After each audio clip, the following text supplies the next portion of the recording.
Hello, my name is Taun. I'm with Utah State University Extension and the KSL Greenhouse Show, and we're in the doldrums of winter. Christmas is over, the poinsettias are done, and I wanted to talk about probably, if not the easiest, one of the easiest houseplants to take care of.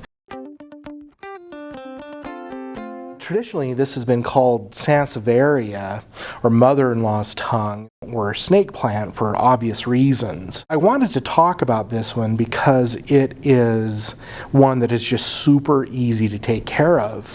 When you purchase them, you obviously want to check the leaves to make sure there are no diseases on it. Look for any other pests or anything. This one I purchased from a local garden center, and it was quite healthy. I think I paid around $6 or $7 for it. But the Sansevierias are tolerant of very low light. And if you read fact sheets or books about them, they say 4 to maybe 6 hours of indirect sunlight to keep them optimally happy. But if you have an office with no windows and fluorescent light, these will survive for years. And so some other advantages to Sansevierias are that they also will tolerate relatively cool temperatures. So if you have a room that's consistently in the 50s and 60s during the winter, they're happy.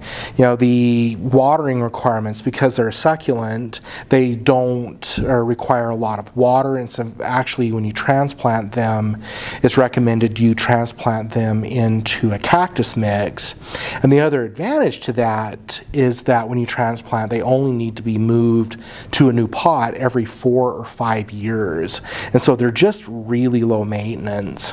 So besides occasionally watering them and making sure they at least get light from fluorescent bulbs for a good portion of the day, when you do fertilize them with houseplant fertilizer at half strength through the summer, and then you can cut that off in the winter. But this is one that if you've had a black thumb, you know, not able to grow plants, oh, everything dies on me, this is the one for you, because it will survive almost anything as long as it gets a little bit of light and water.